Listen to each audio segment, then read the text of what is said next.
queridos amigos, irmãos da casa de Abel Sebastião de Almeida, que as bênçãos de Jesus possam ser motivo de alegria, de paz em nossos corações. Recebam todos o abraço singelo, carinhoso do Centro Espírita Fraternal Teresa d'Ávila, nesse momento em que vamos estudar o Evangelho de Jesus. Estamos no capítulo 16. Não se pode servir a Deus e a Mamon.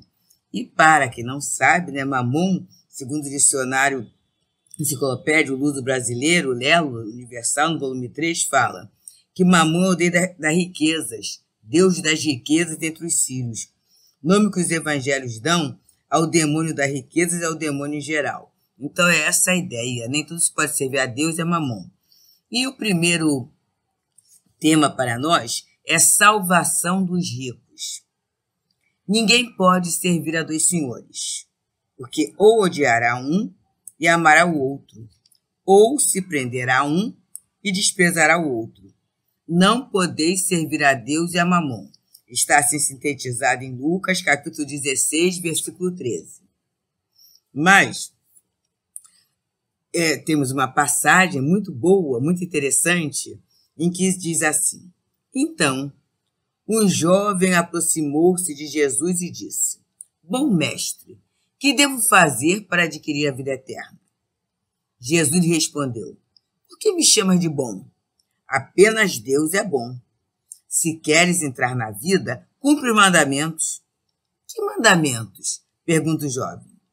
Diz-lhe Jesus: Não matarás, não cometerás adultério, não furtarás, não prestarás falso testemunho, honrarás teu pai e tua mãe, e amarás o teu próximo como a ti mesmo. E o jovem lhe disse: Tenho respeitado todos esses mandamentos desde que cheguei à juventude. O que falta ainda? Jesus respondeu: Se tu queres ser perfeito, vai, vende o que tens e dá-o aos pobres, e terás um tesouro no céu. Depois vem e segue-me. O jovem, ouvindo essas palavras, retirou-se muito triste, porque possuía muitos bens. Jesus então disse aos seus discípulos: Em verdade vos digo que é bem difícil que um rico entre no reino dos céus. Eu vos digo ainda uma vez, é mais fácil um camelo passar pelo buraco de uma agulha que um rico entrar no reino dos céus. Então, essa passagem está anotada em Mateus, capítulo 19, versículos 16 a 24, em Lucas, capítulo 18, versículos 18 a 25, e em Marcos, capítulo 10, versículos 17 a 25. Esse texto é muito interessante e a Amélia Rodrigues ela comenta o desdobramento. Era um jovem rico. E como detentor de uma riqueza, ele possuía tudo aquilo que a pessoa fala que o dinheiro pode comprar. E naquele momento, ele era um esportista, ele participava de corrida de bigas. E qual era o objetivo ali? Ganhar medalhas, ser aplaudidos, ser aceito pelo povo como sendo alguém com muita competência, não é? Essa questão da vaidade que é estimulada por esse aplauso, que na verdade, se a gente pensar bem, não tem nada demais. Mas essa habilidade, ela abre muitas portas em termos da fama. Mas ele era alguém que conhecia a lei. Ele era alguém que conhecia os mandamentos. E ele era alguém que conhecia o trato social. Vamos ver que ele se dirige a Jesus assim: Bom mestre. Isso é uma forma até lisonjeira, mas a gente vê a acuidade de Jesus, a atenção, a vigilância de Jesus. Ele: Por que me chamas bom? Bom, só Deus o é. Então Jesus já coloca um corte nessa formalidade, que no fundo não é bem o respeito, é uma forma de conquistar o outro para que o outro faça aquilo que ele quer. E aí Jesus já coloca: Bom, só Deus o é.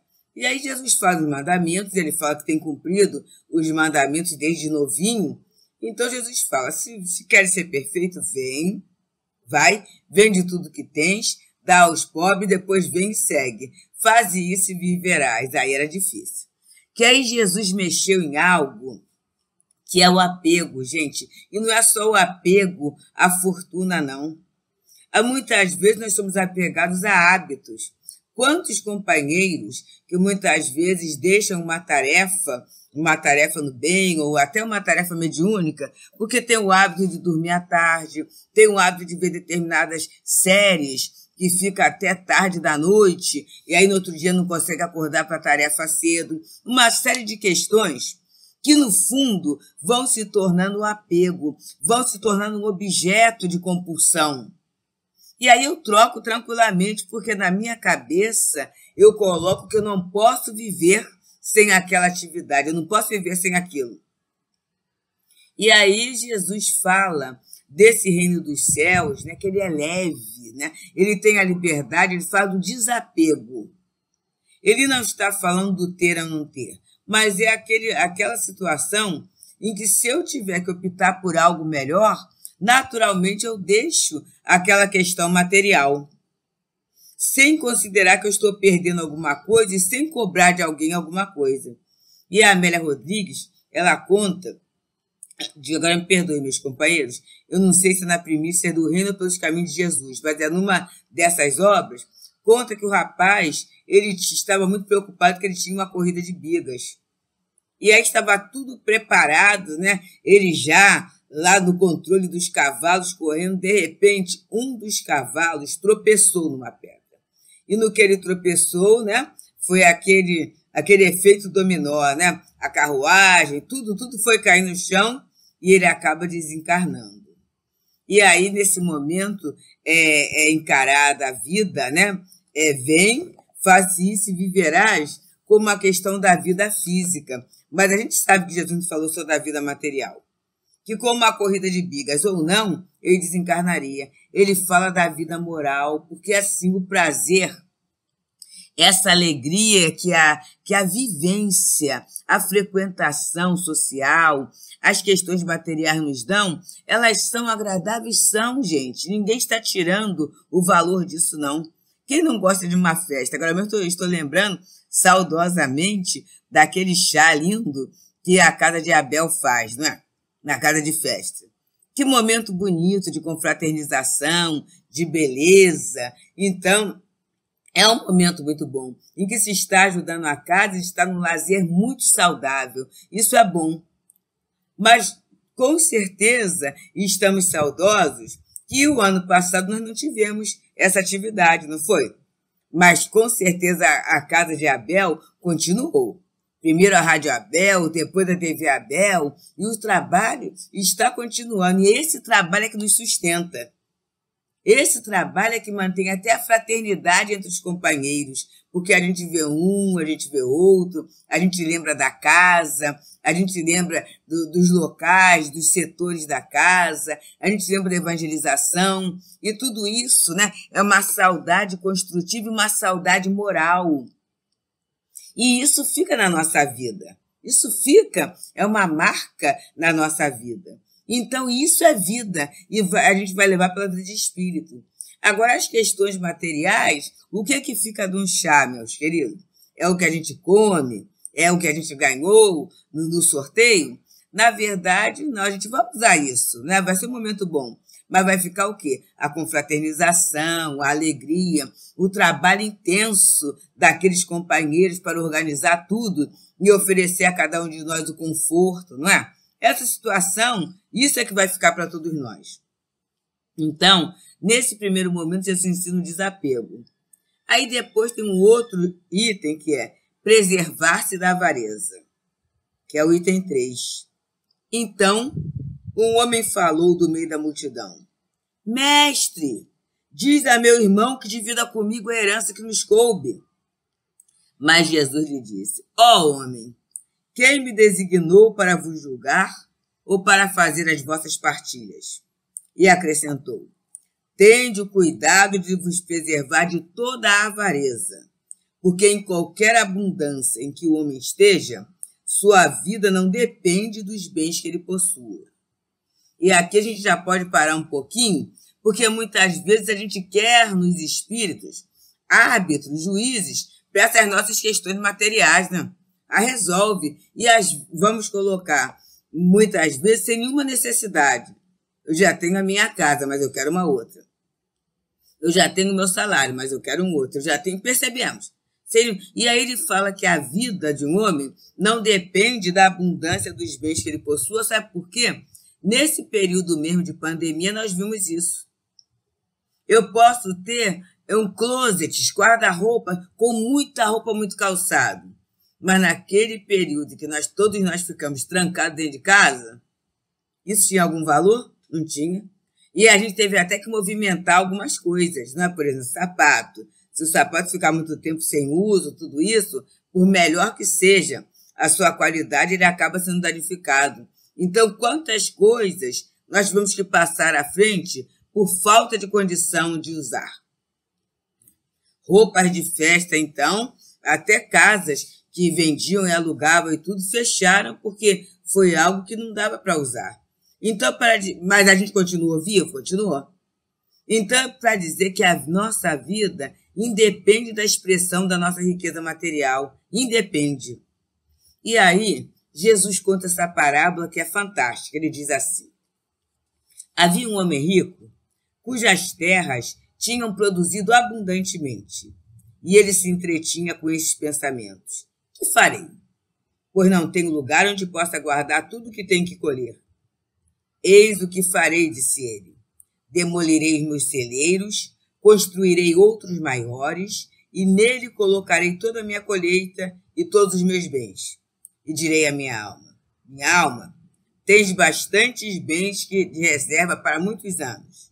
Descansa, come, bebe, regala-te.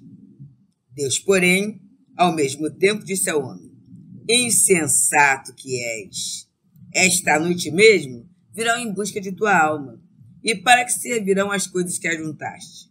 E aí Jesus conta essa história, e a moral da história é o que acontece com aquele que acumula tesouros para si e que não é rico diante de Deus. Então é assim, não é, amigos? Muitas vezes nós colocamos a nossa felicidade na aposentadoria, que seria a ausência de trabalho, seria assim, né? Descansa, come, bebe, regala-te. Muitas vezes nós adiamos algumas realizações no tocante à nossa vida espiritual, à nossa vida moral, em função da nossa correria em termos da vida material. Eu não estou dizendo, gente, que não tem que se trabalhar assim, mas será que às vezes a gente precisa trabalhar tanto para o nosso sustento? Será que o que a gente tem bem administrado não é necessário? Já não é necessário? Porque muitas vezes não é nem ter mais, é saber administrar os recursos que já se tem. E aí, sabendo administrar, vai haver aquele grande brinde da organização, da administração, que é o tempo. Então, a gente vai ter tempo para se ocupar daquilo que é realmente relevante. A gente vai começar a ver onde estão os nossos legítimos interesses. Sabe por quê, gente? Porque a saída da vida não vai esperar a aposentadoria. Muitas vezes eu estarei com a minha vida ativa, né? Estarei perfeitamente plena, cheia de planos, e daqui a pouco, está na hora de voltar para casa, né? Está na hora de redescobrir, como nós conversamos no Encontro do Livro dos Espíritos esse ano, de redescobrir o caminho de casa. Então, meus amigos, a gente tem que ter muita atenção, né? Alguém pode falar assim: mas então não posso ter previdência? Pode e deve. Pode e deve, com certeza. Se eu posso ter uma previdência, até para ajudar alguém, né? Ou a mim mesmo no momento de dificuldade. Muitas vezes posso ter uma doença que o plano de saúde não cubra, e se naquele momento houver um recurso amoedado, vai ser uma coisa interessante. E não só comigo, mas como um companheiro, né? Como alguém do relacionamento, até alguém que a gente não conheça, mas que esteja passando por uma grande aflição, uma grande necessidade, vai ser uma bênção poder ajudar em nome de Jesus aquele coração. É isso. mas que a nossa vida não tenha como meta unicamente isto. Percebemos? A questão do desapego é a dedicação exclusiva, porque ele queria construir esse celeiro. Ele queria e ele achava que a garantia dele estava ali, mas daqui a pouco ele ia desencarnar. E aquilo que ele juntou vai ser para quem? Isso é uma coisa muito séria mesmo, que a gente tem trabalhado, tanto no encontro de Jesus, quanto no encontro do Livro dos Espíritos, no período do Carnaval, a gente se organizar para que quem fica, para aquilo que nós deixarmos, não seja um problema para quem fica. Porque muitas vezes o é. A gente fica tão preocupado em guardar, juntar. Às vezes até esconde. Muitas vezes até as pessoas não sabem o que se tem. E aí, quando a gente desencarna, olha a aflição. Quando a gente desencarna, sem dar uma definição, uma designação, muitas vezes, porque quando eu começo a fazer isso, é sinal que eu tenho apego. E aí eu vou ficar muito aborrecido, porque aquele bem foi cair na mão justamente de fulano que eu não queria. Mas aí eu pergunto, eu deixei isso escrito, eu deixei isso certo, eu deixei isso determinado? Percebemos, gente? Há toda uma organização que nós necessitamos estar atento, e muito atento. Então, aí eu tenho que ver aonde eu estou acumulando meus tesouros. Vamos pensar, amigos queridos, na bênção das amizades. Que tesouro precioso é ter um amigo, né? Eu lembro que os antigos até falavam, né? Mais vale um amigo no coração do que muito dinheiro no banco. Quem tem amigo tem um tesouro, né? E a gente sabe, porque as nossas necessidades não são todas materiais. E se a gente tem até a necessidade afetiva, a necessidade moral contemplada, com certeza as outras coisas serão mais fáceis. E é o que Jesus falou, né? É buscar primeiramente o reino de Deus e sua justiça, e todas as demais coisas vos serão dadas por acréscimo. A gente tem que estar muito atento, né, a essa busca nossa. E aí nós temos o outro dito bíblico, outra expressão bíblica, que é a quarta. Jesus em casa de Zaqueu. É lindíssima esse fato. Tendo Jesus entrado em Jericó, ele atravessava a cidade. Havia ali um homem chamado Zaqueu, chefe dos publicanos e muito rico, que, tendo vontade de ver Jesus para conhecê-lo, não o conseguia por causa da multidão, pelo fato de ser de estatura muito baixa. Então, correu adiante e subiu em um sicômoro. Sicômoro é uma árvore, né? Sicômoro figueira, ou figueira do faraó, ou falso plátano. É uma árvore mais ou menos baixa, né? Para vê-lo, pois Jesus deveria passar por lá.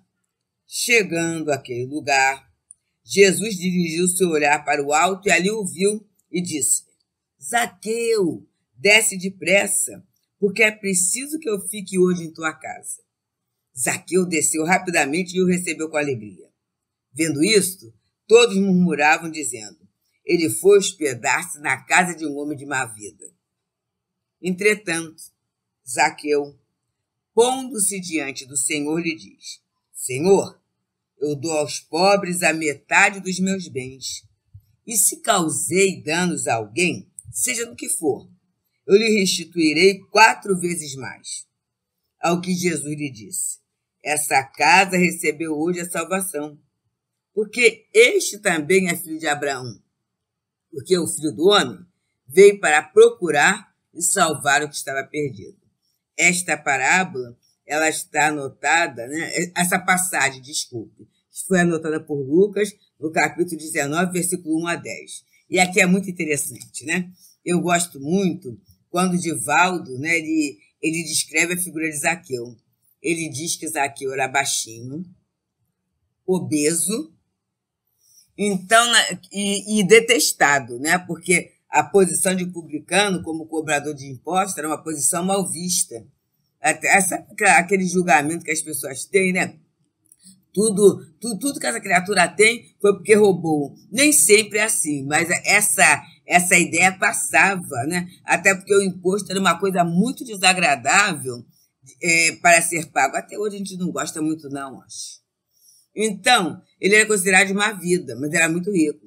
Então, imagina aquele homem, né, obeso, baixinho, correndo para subir numa árvore, para ali ser visto. E aí o Divaldo nos fala, né, que esse primeiro impasse que ele teve foi fugir do ridículo, foi enfrentar o ridículo para ver Jesus. E aí a gente lembra, no capítulo 19, quando fala que da coragem da fé, não é? A fé que não é capaz de enfrentar o ridículo dos homens, ela não é uma fé verdadeira. Então, essa coragem necessária dentro da fé, né? E aí, a gente não sabe qual foi a natureza da riqueza dele, mas a gente sabe que era alguém sedento de amor. Porque ser odiado, gente, ser criticado, não é benefício para ninguém.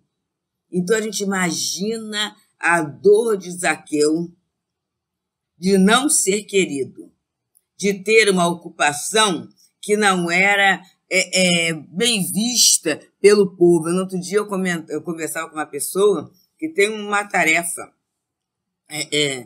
um cargo, né, uma profissão dentro da nossa sociedade. E ele fala assim, é muito ruim a gente fazer parte de uma corporação que o povo não gosta. Olha só. E aí eu imaginava a dor dele e fica fácil imaginar a dor de Zaqueu. Que por mais que ele tivesse o dinheiro não compra o afeto, o dinheiro não compra a aprovação, o dinheiro não compra o carinho, o dinheiro não consegue, né, calar a língua maledicente, o olhar, muitas vezes, que está criticando pela inveja, porque gostaria de ter aquilo que o outro tem e, na verdade, não possui, né? Então, mas mesmo assim, ele vai a Jesus. Então, vamos pensar, meus queridos, um pouquinho da garantia moral que é a presença de Jesus. Vamos lembrar, não só com Zaqueu, mas lembra com Madalena? Que ela foi a ele na certeza que seria recebido. E isso já é um ponto para cada um de nós, porque às vezes nós relacionamos todas as nossas dificuldades. E a gente fala assim, quem sou eu para chegar próximo a Jesus? Amigo, tenha a certeza que Jesus aceita você, do jeito que você for. Agora, para isso, a gente vai ter que ter a coragem, né? Zaqueu teve a coragem de subir na árvore. E teve a obediência de descer da árvore quando Jesus falou que iria se hospedar na casa dele. Mesmo ouvindo as pessoas falar assim, e aí, ó, lá vai ele se hospedar na casa de um homem de má vida. Zaqueu ouviu esse burburinho todo, essa conversa toda, mas ele foi correndo para quê? Para preparar a recepção para o Senhor Jesus. E a alegria dessa alma foi tão grande. E Jesus fala, né, que o amor é o grande alimento da vida. No nosso lar, a senhora Laura fala que o amor é o alimento da alma, que ele se converteu. E ele fala, né? Eu vou dar aos pobres a metade do meu bem, porque naquele momento ele não precisava mais de dinheiro, ele não precisava mais de tantos bens, ele já tinha um bem maior, que era o bem do amor, era o bem da aceitação, era o bem de estar com Jesus. E ele fala, e se eu causei danos a alguém, seja no que for, vou lhe restituir 4 vezes mais. Então, foi a hora do desapego, foi a hora de encontrar o que tem sabor de vida eterna. Então, quando se encontra algo que tem sabor de vida eterna, o resto vai passando. Daí Jesus falar, buscai o reino de Deus e sua justiça, e todas as demais coisas lhe serão dadas por acréscimo. E Jesus fala que o Filho do Homem veio para procurar e salvar o que estava perdido. A gente às vezes fala assim, mas fulano está na casa espírita? Olha só, gente.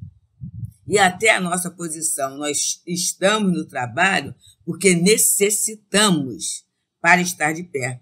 Muitas vezes, alguns outros companheiros não já se encontraram, nem necessitam do trabalho, da casa, não precisam disso. Mas nós somos necessitados desse acolhimento que o Senhor Jesus nos dá. E aí, no 5º, é a parábola do mal rico. Havia um homem rico que se vestia de púrpura e de linho e que se trajava magnificamente todos os dias. Havia também um pobre, chamado Lázaro, todo coberto de úlceras, deitado à sua porta, desejando matar a fome com as migalhas que caíam da mesa do rico. Mas ninguém lhe dava nada, e os cães vinham lamber as suas chagas. Ora, aconteceu que esse pobre morreu, e foi levado pelos anjos ao seio de Abraão. O rico também morreu, e teve o inferno como sepulcro. Enquanto estava nos tormentos, levantou seus olhos e viu de longe Abraão e Lázaro no seu seio. Gritando, ele disse essas palavras: Pai Abraão, tem piedade de mim, e manda-me Lázaro, a fim de que ele molhe a ponta do seu dedo na água para refrescar minha língua, porque eu sofro extremos tormentos nessas chamas. Abraão, porém, lhe respondeu: Meu filho, lembra-te de que receberás os teus bens em tua vida. Desculpe, meu filho, lembra-te de que recebeste teus bens em tua vida, e de que Lázaro só teve males. Eis porque agora ele está na consolação e tu nos tormentos. Além disso, existe para sempre um grande abismo entre nós e vós, de maneira que os que desejam passar daqui para junto de vós não podem fazê-lo, como também ninguém pode passar do lugar onde estás para aqui. O rico lhe disse: Então lhe suplico, pai Abraão, que o mandes à casa de meu pai, onde tenho 5 irmãos para lhe contar essas coisas, a fim de que eles também não venham para este lugar de tormentos. Abraão lhe respondeu: Eles têm Moisés e os profetas, que os ouçam. Mas o rico disse: Não, pai Abraão, mas se algum dos mortos for ter com ele, farão penitência. Abraão, porém, lhe falou: Se eles não ouvem nem Moisés, nem os profetas, também não acreditariam, ainda que algum dos mortos ressuscitasse. Anotado em Lucas, capítulo 16, 19 a 31. E aqui é perfeito, né? Porque Abraão é o patriarca do povo hebreu, né? Do povo judeu. E aí aquele mendigo estava ali, sabe por quê? Quando a gente desencarnar, ninguém vai perguntar, e a consciência não vai perguntar, o número da nossa conta bancária e nossos investimentos. Aliás, vai perguntar o nosso investimento sim, mas é o investimento no bem. É o investimento da paz, da humildade. O que é que eu adquiri na minha vida? Como é que usando das coisas materiais eu me tornei melhor, mais grato a Deus? Como é que utilizando meus bens materiais eu me aproximei do meu próximo? É isso que vai ser importante, como eu usei. E aí ele está falando, para Abraão falar aqui uma coisa interessante. Essa distância, por quê? A gente aqui na reencarnação, graças a Deus, estamos todos juntos e misturados. E aí a gente pode aprender muito uns com os outros, muitos. Mas no plano espiritual, a questão é vibratória. Então a gente vai ficar com quem vibra exatamente na mesma faixa. Se eu sou avarento, eu vou ficar no grupo dos avarentos. Se eu sou egoísta, né? Eu só pensei em mim, que é um grupo de egoísta. Então, é esta proposta de mudança e de utilização. Então, não poderia haver, não é que fosse por maldade, não. É pela falta de conexão vibratória. Essa falta de conexão que já havia quando Lázaro estava encarnado. Ele só comia migalha, quer dizer, ele nunca foi dado um prato de refeição. E aí vamos pensar, queridos, o quanto na reencarnação, nós temos a oportunidade de estabelecer novas conexões, laços de simpatia. Não percamos a oportunidade. E a tarefa do bem é um desses grandes ganhos, né? Desses grandes eventos em que a gente pode fazer isso. A outra questão é a gente querer, muitas vezes, que um desencarnado, um querido nosso, volte para dar notícias. E nós, espíritas, temos essas notícias a mãos cheias. É claro, gente, que é uma grande alegria ter notícia de alguém que partiu? É. Mas vamos prestar atenção aos nossos sonhos, às nossas intuições. Vamos fugir daquelas coisas chamadas extraordinárias. E vamos ver, analisar bem, as mensagens que nós temos disponíveis na obra O Céu e o Inferno. Vamos observar bem aquelas mensagens. as mensagens psicografadas que têm chegado e vamos colecionando isso no nosso coração como a certeza da imortalidade. Sabe para quê? Não é para o outro, não. Para nós tomarmos decisões com gostinho de vida eterna. É isso. E é por isso que Jesus trouxe uma outra parábola, que é a última do nosso estudo de hoje, que foi anotada por Mateus no capítulo 25, 14 a 30, que é a parábola dos talentos. E Jesus fala assim: o Senhor age como um homem que, tendo que fazer uma longa viagem fora do seu país, chama os seus servidores e lhe entrega os seus bens. A um, ele deu 5 talentos, a outro 2 e a outro deu 1, segundo a capacidade diferente de cada um, e partiu imediatamente. Aquele servidor que havia recebido 5 talentos foi-se embora, negociou com esse dinheiro e ganhou mais 5. O que recebeu 2 ganhou da mesma forma outros 2. Mas aquele que só recebeu 1 talento cavou um buraco na terra e ali escondeu o dinheiro que recebera. Algum tempo depois, o senhor daqueles servidores voltou e chamou-os para que lhe prestassem contas. Aquele que havia recebido 5 talentos veio e apresentou-lhe outros 5, dizendo: Senhor, tu me deste 5 talentos. Eis aqui, além desses, outros 5 que eu ganhei. E o Senhor lhe respondeu: Ó bom e fiel servidor, porque foste fiel em poucas coisas, vou-te confiar muitas outras. Participa da alegria do seu Senhor. Aquele que havia recebido os 2 talentos também veio logo se apresentar e disse: Senhor, tu me deste 2 talentos. Eis aqui, além daqueles, outros 2 que eu ganhei. O Senhor respondeu: Ó bom e fiel servidor, porque foste fiel em poucas coisas, vou-te confiar muitas outras. Participa da alegria do teu Senhor. Aquele que havia recebido só 1 talento veio a seguir e falou: Senhor, sei que és um homem enérgico, que ceifas onde não semeaste, colhes de onde nada puseste. Por isso, com receio de ti, escondi o teu dinheiro na terra. Aqui está ele, eu devolvo o que é teu. O Senhor, porém, lhe respondeu: servidor mau e preguiçoso, sabias que eu ceifo onde não semeei e que colho de onde nada coloquei? Devias, portanto, pôr o meu dinheiro na mão dos banqueiros, a fim de que no meu regresso eu retirasse com juros o que me pertence. Então, tirem o talento que está com ele e entreguem-no ao que tem 10 talentos, porquanto dar-se-á a todos os que já têm, e eles serão acumulados de bens. Mas para aquele que não tem, tira-se-lhe-á até o que parece ter. E que esse servidor inútil seja lançado nas trevas exteriores. É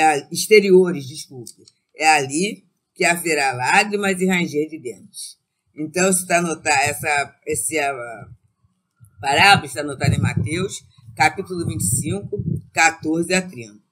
E aí a gente vai, aprendendo muito nas questões dos talentos, né? O talento pode ser dinheiro? Pode.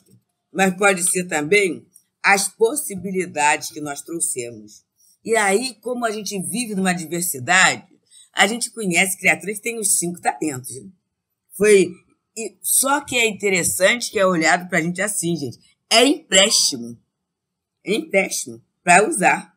E aí a criatura tinha 5, correu, mais 5. A que tinha 2, trabalhou, mais 2. E o que tinha 1, pois é. Aí o Senhor dá a segunda capacidade. Então, o que tinha 1, ele possuía a capacidade de multiplicar. É claro que sim, porque senão o Senhor não estaria. Mas olha o medo. E tem uma lição de Emmanuel, que o título é Tenho Medo, e ele diz, é sobre essa parábola, assim, e tendo medo, escondi o teu talento. E ele fala que há muita gente que vive com medo. Na morte tem medo da vida, na vida tem medo na morte. Medo de trabalhar, medo de servir, medo de amar. Esse medo, então, enterrar é a gente inibir a possibilidade. E muitas vezes eu inibo por quê? Aí eu tenho muito medo de não fazer certo. Mas nós não estamos aprendendo. A Terra não é uma escola milenar? Todos nós estamos aqui porque nós não somos completos, estamos aprendendo a ser. Então, que a gente não tenha essa grande preocupação de infalibilidade. Que a gente procure fazer o melhor possível sempre, mas que a gente procure fazer.